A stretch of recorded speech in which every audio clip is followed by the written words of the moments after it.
Within minutes, the sky erupted into chaos. One by one, the Chinese fighters fell, spinning, burning, breaking apart. When the smoke cleared, 26 Chinese aircraft had been destroyed. Not a single Japanese fighter had been lost. Not one had even been damaged. Allied intelligence dismissed the reports as propaganda. The performance figures seemed impossible. No carrier-based fighter could possess such range, such speed, such maneuverability all at once. It defied every principle of aircraft design, they understood. But the reports were true, and the aircraft responsible would become the most feared fighter in the Pacific for the next 2 years. Its name was the Mitsubishi A6M Type Zero carrier fighter. This is the story of how an impossible aircraft briefly ruled the Pacific skies and how the very design decisions that made it brilliant eventually doomed it to obsolescence. To understand how the Zero came to be, we must return to October 1937, when the Imperial Japanese Navy issued one of the most demanding specifications ever given to an aircraft manufacturer. The 12 Shari carrier fighter requirement, named for the 12th year of Emperor Hirohito's Showa era, called for an aircraft that could outperform land-based fighters while operating from the pitching decks of aircraft carriers. The requirements were staggering: maximum speed 500 kilometers per hour at 4,000 meters. Climb to 3,000 meters in under 3.5 minutes. Range sufficient to escort bombers on strikes 1,600 kilometers from base. Maneuverability superior to any existing fighter. Armament including 220mm cannon. And all of this had to be achieved within a weight limit compatible with carrier operations. 2 companies received the specification: Nakajima Aircraft and Mitsubishi Heavy Industries. Nakajima, after careful analysis, declined to participate. Their engineers concluded the requirements were mutually exclusive. You simply couldn't build an aircraft that was simultaneously that fast, that maneuverable, that long-ranged, and light enough for carrier operations. The laws of physics, they argued, wouldn't permit it. But at Mitsubishi, a 34-year-old engineer named Jiro Horikoshi saw things differently. Horikoshi had already proven himself with the A5M Claude, Japan's first monoplane carrier fighter. He believed that with radical weight-saving measures and careful aerodynamic refinement, the impossible might be achievable. In May 1938, he assembled a small team and began what would become a 3-year journey to the edge of aircraft design. Horikoshi's approach was ruthless in its prioritization. Every gram of unnecessary weight had to go. The airframe would use a new aluminum alloy, extra super duralumin, that was lighter and stronger than conventional materials. The structure itself would be pared down to the absolute minimum safety factor, somewhere around 1.8 G when the typical standard was 2.5 or higher. Self-sealing fuel tanks, too heavy, armor protection for the pilot, unnecessary weight, heavy caliber armament beyond the 2 cannon, excessive. Horikoshi calculated that superior maneuverability would be the Zero's defense. If enemy fighters couldn't get their guns on target, armor became irrelevant. The wing design was particularly elegant, with a span of 12 meters and an area of 22.4 square meters. The wings were large relative to the aircraft's weight, resulting in extraordinarily low wing loading. This would give the Zero its legendary turning ability. But there was a hidden cost. The large ailerons, lacking hydraulic assistance, would become increasingly difficult to move at high speeds. For the power plant, Horikoshi selected the Nakajima Sake 12 14-cylinder radial engine, producing 940 horsepower. By contemporary standards, this was modest. American fighters of the same era were already approaching 1,200 horsepower. But the Sake was reliable, fuel-efficient, and crucially, relatively lightweight at just 530 kilograms. The first prototype, designated A6M1, took to the skies on April 1, 1939, from Kagamigahara Airfield. Test pilot Katsuzo Shima reported excellent handling characteristics and performance that met or exceeded nearly every specification requirement. However, the initial Mitsubishi Zuisei engine proved slightly underpowered, and in late 1939, the second prototype was fitted with the Nakajima Sakae. This combination, the A6M2, would become the production standard. In July 1940, 15 pre-production A6M2s were shipped to China for operational evaluation with the 12th Air Group. The Navy wanted to see how Horikoshi's radical design would perform under combat conditions before committing to full-scale production. The results exceeded even the most optimistic projections. The Zero's combat debut over Chungking on September 13, 1940 had been devastating, but that was merely the opening act. On October 4, 13 Zeros encountered 27 Chinese fighters over Chengdu. The result? Every Chinese aircraft either destroyed or forced to flee, with 0 Japanese losses.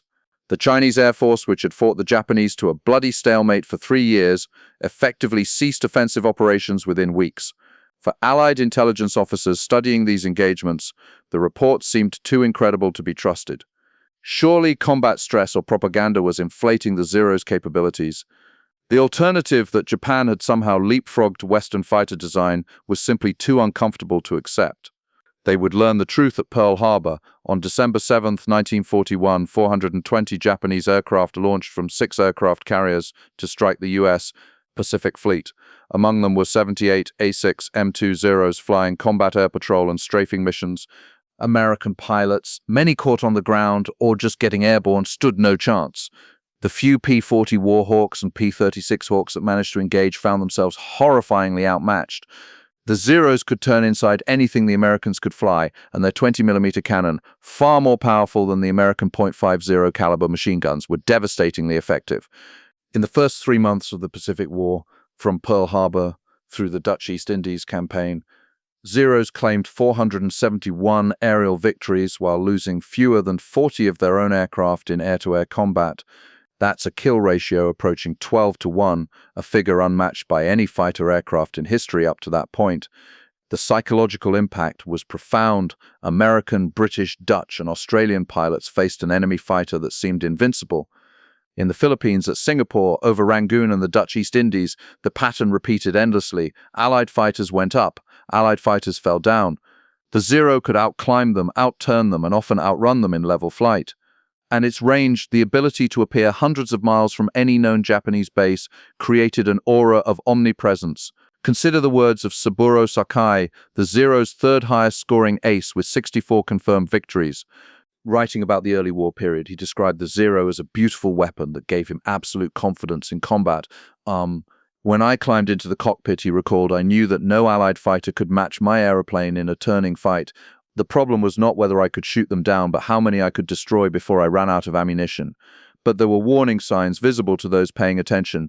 In February 1942, during a strafing run on Darwin, Australia, Zero pilot Hajime Toyoshima was shot down by ground fire.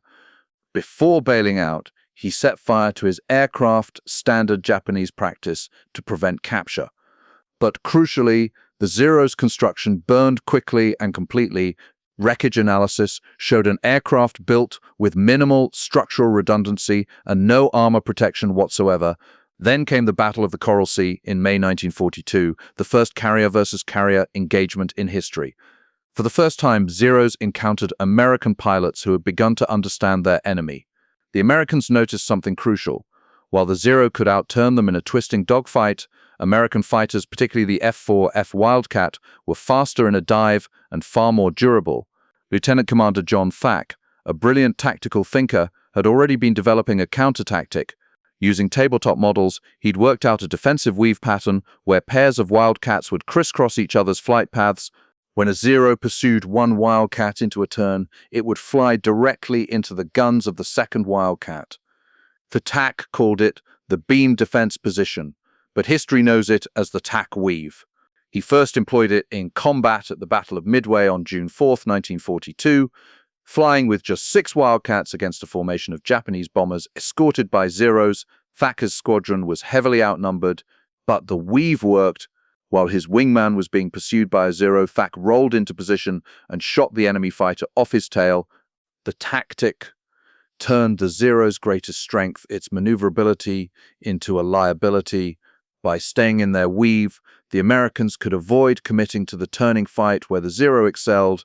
More importantly, Midway marked the beginning of Japan's strategic reversal. The loss of 4 fleet carriers, along with many of Japan's most experienced pilots, began a process of attrition that the Zero could never recover from. And then on July 11, 1942, came the intelligence breakthrough that would change everything. On Akutan Island in Alaska's Aleutian Chain, a U.S. Navy patrol discovered an almost perfectly intact Zero The pilot, Petty Officer Tadayoshi Koga, had attempted an emergency landing after his oil line was severed in combat. The soft tundra had flipped the aircraft onto its back, breaking Koga's neck but leaving the Zero largely undamaged. After careful recovery, the aircraft, dubbed the Akutan Zero, was shipped to Naval Air Station North Island in San Diego. The test pilot, Lieutenant Commander Eddie Sanders, put the captured fighter through exhaustive evaluation flights. What he discovered was precisely quantified the Zero's strengths and, crucially, its weaknesses. Yes, the Zero could outturn any American fighter. Yes, it had remarkable range and excellent low-speed handling, but the tests revealed critical vulnerabilities. Above 200 knots, the ailerons became increasingly difficult to move. Roll rate, particularly to the right, became sluggish. At high speeds, the Zero lost much of its maneuverability advantage. The aircraft's light construction meant it couldn't sustain high-G maneuvers repeatedly without risking structural failure. The lack of armor and self-sealing fuel tanks meant that a single well-aimed burst could catastrophically damage the aircraft. The engine, while reliable, lacked the power reserves of newer American designs. The Zero couldn't follow an American fighter into a high-speed dive. These findings were compiled into a tactical bulletin distributed throughout U.S. Navy and Marine Corps aviation units. Never dogfight a Zero. Use superior speed and diving performance. Make slashing attacks from above. Don't commit to extended turning engagements. Use superior firepower. The American .50 caliber machine gun, while smaller than the Zero's cannon, was reliable and could be carried in larger numbers.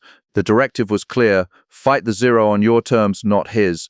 By late 1942, American fighter pilots were receiving better training and, critically, better aircraft. The F-6F Hellcat, specifically designed with lessons learned from the Zero, began entering service in early 1943 with a 2,000 horsepower Pratt & Whitney R2800 engine, heavy armor protection, self-sealing fuel tanks, and 6 50 caliber machine guns. The Hellcat was everything the Zero wasn't: rugged, powerful, and survivable. The Hellcat's performance specifications told the story: maximum speed of 380 miles per hour versus the Zero's 331 miles per hour, significantly superior diving speed, better high-altitude performance, and while it couldn't match the Zero's turning radius, the Hellcat's superior roll rate meant it could avoid or escape turning engagements. According to U.S. Navy figures, the Hellcat achieved a kill ratio against the A6M of approximately 13-1. The Vought F-4U Corsair, entering service around the same time, was even more formidable. With its distinctive inverted gull wing and massive 2,000 horsepower engine, the Corsair could reach speeds exceeding 400 miles per hour. It could outclimb, outdive, and outrun the Zero in every flight regime except low-speed maneuvering. Japan's response was to develop improved Zero variants. The A6M Model 32, introduced in 1942, featured clipped wingtips for improved roll rate and a slightly more powerful engine. The A6M Model 52, appearing in 1943, incorporated further aerodynamic refinements and attempts to improve high-speed handling. But these were incremental improvements to a fundamentally outdated design. Horikoshi himself pushed for more radical upgrades, more powerful engines, armor protection, self-sealing tanks. Each time he was told the same thing: the manufacturing resources and materials weren't available. Japan's industrial capacity, stretched thin across multiple fronts, couldn't support a comprehensive fighter replacement program. Moreover, Japan was hemorrhaging experienced pilots at the Coral Sea, at Midway, at Guadalcanal. In the brutal attrition of the Solomon Islands campaign, the highly trained pre-war cadre was being ground down. Their replacements rushed through abbreviated training programs with limited flight hours, couldn't extract the Zero's full potential. An aircraft that demanded skill to survive was increasingly being flown by novices. By 1944, the situation had become desperate.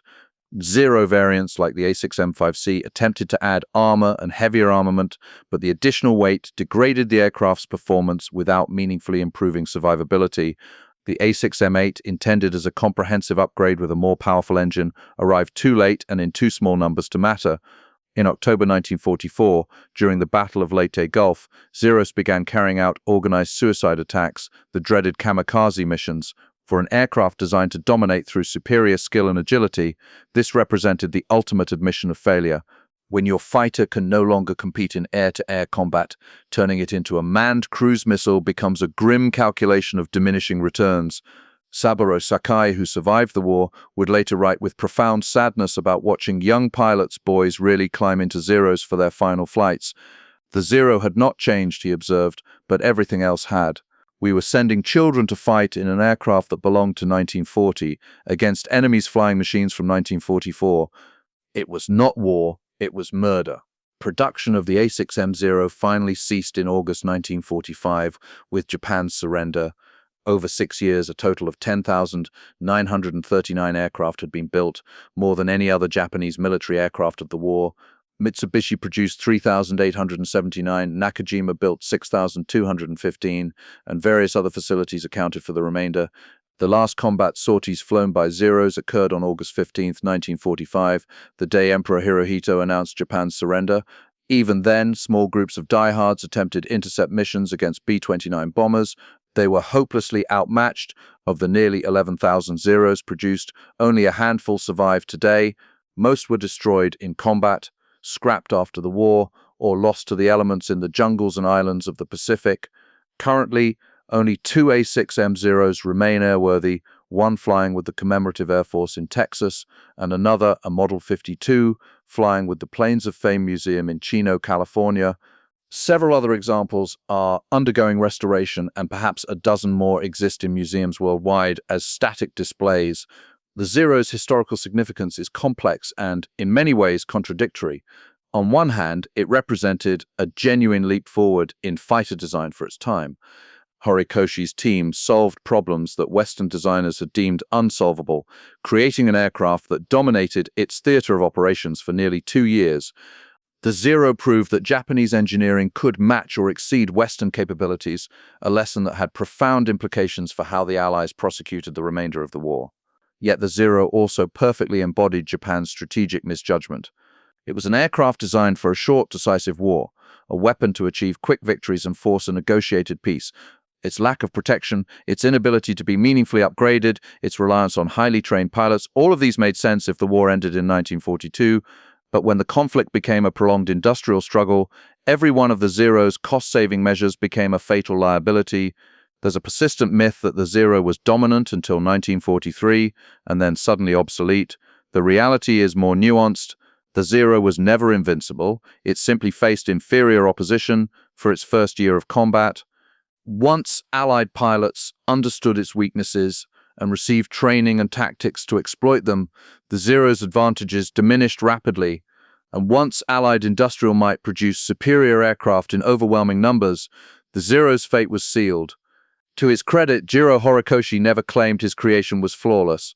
In post-war interviews, he acknowledged that the decision to forego protection and armor while necessary to meet the original specifications created an aircraft with a narrow envelope of superiority. We built the best aircraft we could with the resources available, he reflected. But we were always aware that our design was a compromise, one that would eventually be overcome by opponents with greater industrial capacity. Horikoshi would go on to a distinguished post-war career, contributing to Japan's emerging aerospace industry. He remained ambivalent about his wartime work, proud of the technical achievement, but haunted by the human cost. So what should we make of the Mitsubishi A6M Zero? It was not the invincible superweapon of popular imagination, nor was it the flimsy death trap that some post-war accounts suggested. It was, instead, a highly specialized tool, brilliantly executed within its design parameters, but fundamentally limited by the strategic assumptions that shaped its creation. The Zero remains a cautionary tale about the limits of tactical excellence in the face of strategic disadvantage. You can build the best fighter aircraft in the world, but if your industrial base can't support large-scale production, if your training infrastructure can't replace combat losses, if your design philosophy leaves no room for growth, then tactical superiority becomes a wasting asset. In the end, the Zero was built to defend an empire that was already doomed, not by any failure of courage or skill, but by an industrial and strategic mismatch that no amount of maneuverability could overcome.